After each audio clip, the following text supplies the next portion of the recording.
Bienvenue dans 10 raisons d'espérer, le nouveau podcast de l'Institut catholique de Paris. Merci de vous installer.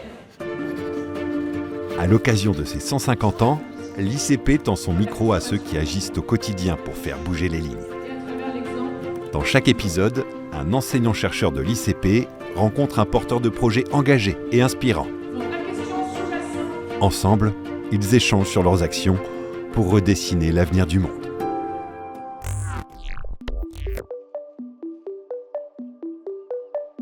Aujourd'hui, une question. La littérature a-t-elle encore de beaux jours devant elle ? J'arrive à lire que l'été, lorsqu'il n'y a plus de réseau. On te demande de choisir entre un téléphone et un livre, bah, tu vas prendre le téléphone, c'est sûr. L'objet livre et la lecture sont clairement menacés, c'est ce que dit le Centre national du livre. Face à la domination des écrans, comment redonner le goût de la lecture ? Pour en parler, nous avons réuni une enseignante-chercheuse passionnée. Bonjour, je m'appelle Clélie Milner, je suis enseignante-chercheuse en littérature comparée contemporaine à l'ICP. Et une libraire qui fait battre le cœur d'un quartier. Bonjour, je m'appelle Nathalie Iris, je suis libraire et je préside également le prix des libraires. Finalement, la lecture, c'est un peu comme le sport, c'est-à-dire qu'au début, c'est un petit peu plus difficile de lire, mais plus on lit, plus c'est facile. Et plus on a envie de lire, forcément, parce qu'à la fois ça évade, et en même temps cette évasion permet de rentrer à l'intérieur de soi pour y trouver des choses qu'on n'aurait pas forcément trouvées si on n'avait pas lu. Une espèce de passerelle en fait. Le problème de la non-lecture, c'est parce que notre société nous contraint à regarder notre téléphone et à scroller, mais il faut lutter. Lire aujourd'hui, c'est déjà un choix. Pour Nathalie, ce choix a pris une forme radicale, changer de vie. Et le déclic est forcément venu d'un livre. La lecture, c'est un livre de Jim Harrison, mais ça aurait pu être n'importe quel autre livre, mais moi, c'était celui-là. Jim Harrison, qui est un auteur américain. Et donc, je lisais son autobiographie qui s'appelle En marge. En fait, j'ai lu qu'il avait toujours fait ce qu'il voulait faire et qu'il fallait pas lâcher. Et là, j'étais à une période de ma vie où je me disais, franchement, je m'ennuie dans mon travail, qu'est-ce que voilà. Et donc, j'ai quitté mon boulot, j'ai suivi une petite formation pour devenir libraire, et j'ai trouvé un local. Alors bon, évidemment, quand tu es dans le privé, et voilà, j'avais un poste de cadre, donc j'avais quand même des économies, donc j'ai mis toutes mes économies là-dedans. J'ai appelé ma librairie Mots en marge, justement, pour faire un clin d'œil à Jim Harrison. Clélie, elle, accompagne une autre étape du trajet, faire découvrir la littérature à des étudiants. Ils ont entre 18 et 23 ans, puisque j'enseigne à tous les niveaux, c'est-à-dire de la licence, première année de licence à la deuxième année de master. C'est pas du tout difficile de les captiver. Et une des choses qu'on propose depuis peu, c'est de rencontrer un écrivain. Donc il y a un des cours où ils se préparent à rencontrer un écrivain. Et donc ce sont des écrivains relativement connus. J'ai un peu mis cette condition, c'est que je veux qu'ils aussi puissent lire en poche. Et puis qu'ils aient plusieurs œuvres à lire. Et donc ils ont rencontré Sylvain Prudhomme, qui est en folio, qui a eu le prix Femina il y a quelques années. L'année dernière, ils ont aussi rencontré Nathalie Cooperman. Et cette année, ils vont rencontrer Blandine Rinkel. Et donc, ils préparent cette rencontre, et cette rencontre, elle est complètement entre leurs mains. Ils ont un TD pour la préparer, mais ensuite, ce sont eux qui posent les questions. Et en général, en tout cas l'année dernière, pour les deux rencontres, ils avaient des étoiles dans les yeux. Sincèrement, on avait l'impression qu'ils rencontraient une star du rock. Bon, j'exagère un tout petit peu. Non, c'est pas vrai. Là, si jamais vous mettez ça et qu'ils m'écoutent, ils vont trouver que j'exagère largement. Mais non, mais ils étaient vraiment émus. Ils étaient vraiment émus, et l'auteur et l'autrice étaient vraiment émus aussi, parce qu'il y avait une connaissance de leur œuvre. Ils avaient vraiment lu, ils avaient peaufiné leurs questions, ils avaient lu des textes à voix haute, qu'ils avaient travaillé, donc ils avaient travaillé les intonations, les respirations, parfois la performance, une forme de mise en scène. Ouais, sympa. C'était super. Je suis là aussi pour ce pan-là de la littérature en tant qu'elle est toujours vivante. Flaubert est toujours vivant, bien sûr. Mais le fait qu'elle puisse être incarnée, j'y tiens beaucoup, et donc c'est un peu un des rôles que j'ai ici. Ces rencontres ancrent les textes dans le réel. Elles montrent que la littérature, ce n'est pas seulement un objet d'étude, c'est une relation.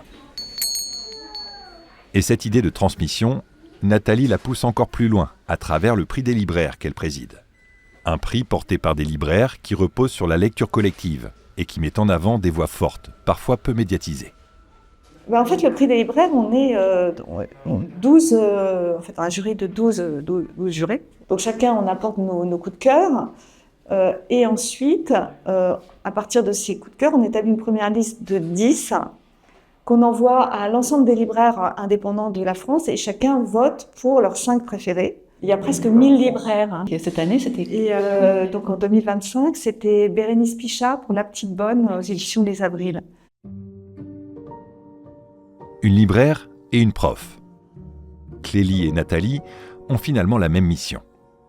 Je crois que l'une comme l'autre, on est des passeuses. Et c'est là aussi où on incarne, c'est pas nous qui incarnons les livres, mais en un sens, les livres ont toujours eu des passeurs incarnés. Et c'est vrai que c'est aussi de l'ordre de la rencontre. Il y a la rencontre avec le livre, mais souvent cette rencontre avec le livre, elle est passée par d'autres rencontres, avec une libraire, avec une enseignante, avec un proche. Et c'est aussi ça qui rend la littérature vivante et qui la rend immortelle en quelque sorte. C'est qu'on a toujours une transmission et qu'elle perdure. Une transmission et un partage aussi.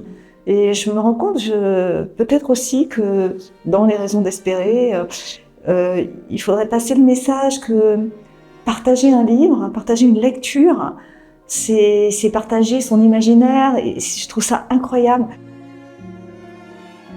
La littérature circule parce qu'on la partage. Mais lire aujourd'hui, ce n'est plus seulement lire un roman. Les jeunes entrent dans la fiction autrement. Ils sont influencés par TikTok. Et alors, de temps en temps, quand même, il y a des posts TikTok sur des classiques. Et donc, par exemple, à un moment, tout le monde s'est mis à lire dernièrement la Dostoïevski. Bon, je dis, mais comment on passe de Anatole à Dostoïevski? Je ne sais pas, donc toujours est-il que, bon, il y a ce phénomène-là. Grâce aux réseaux sociaux, ça m'a fait découvrir la lecture, sauf que maintenant la lecture, ça commence à être de plus en plus important même comparé aux réseaux. Donc ça me choque en même temps parce que je me rappelle encore il y a 2 ans, je détestais lire. J'ai l'impression que ce type de média peut aussi amener à la lecture. Il peut, que les podcasts, que toutes les formes numériques peuvent être en fait des formes de conseils de lecture, donc peuvent finalement être des médias vers la lecture.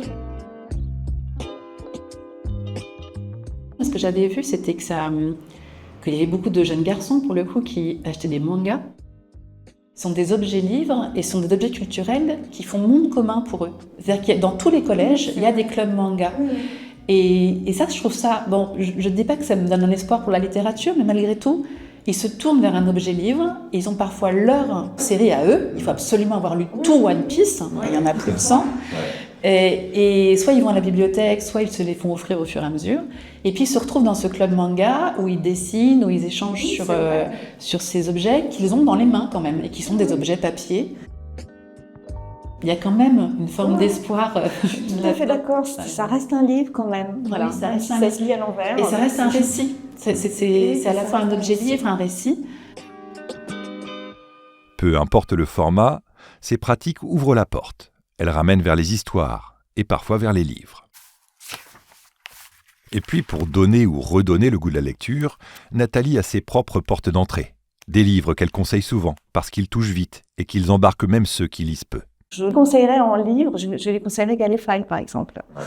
Petit pays, parce que je trouve que c'est un livre qui dit beaucoup de choses, qui écrit aussi avec pas mal de poésie, qui entraîne, qu'on ne peut pas lâcher.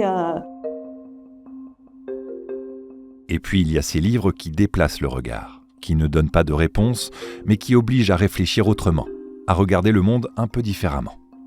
Moi, une des raisons d'espérer aujourd'hui aussi, c'est par exemple à quel point la littérature et les essais se sont emparés de la question écologique et qui interrogent notre rapport soit à la nature, soit au vivant, et qui en fait apportent peut-être pas des réponses, mais qui en tout cas apportent donne du grain à moudre. Je pense par exemple à Dans la forêt de Jane England, qui est un roman qui a été vendu à 300 000 exemplaires francophones en 2024. 300 000 exemplaires. Dans la forêt, c'est un roman qui parle d'une sorte de monde post-apocalyptique, mais complètement réaliste, parce qu'en fait c'est juste que y a eu une guerre à un endroit, il y a plus de pétrole, il y a eu une épidémie, et ça a été écrit dans les années 90. Et deux jeunes filles se retrouvent toutes seules dans une maison et doivent survivre. Et en fait c'est un roman qui montre tout le deuil que suppose cette survie à un monde dans lequel on a grandi, et en même temps qui ouvre sur des possibles. Mais ça ouvre sur un autre monde, un monde où certaines exigences de profusion, de rentabilité, de vitesse sont abandonnées et où autre chose naît.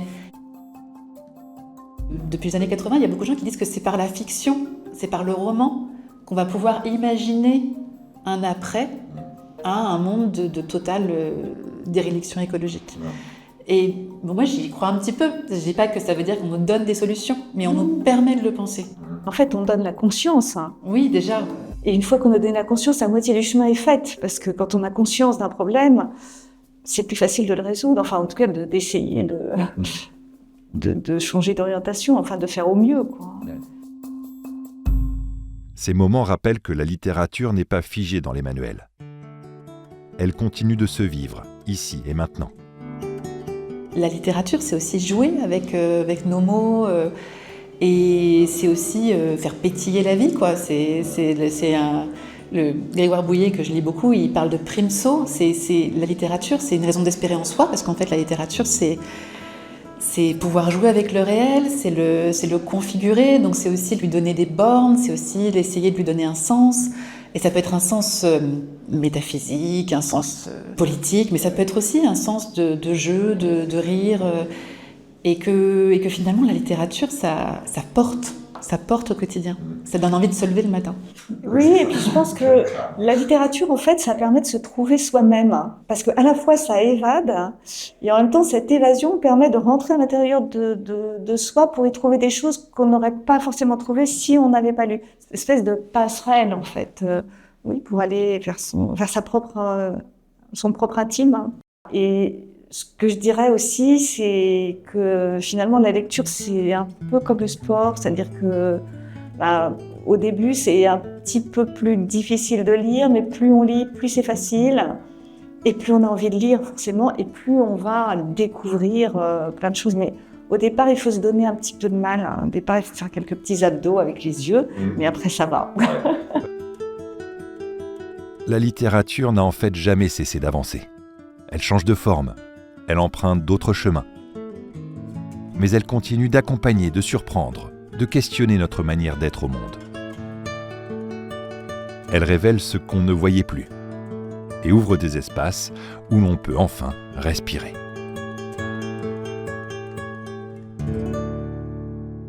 Rendez-vous dans le prochain épisode pour une autre rencontre et une nouvelle raison d'espérer.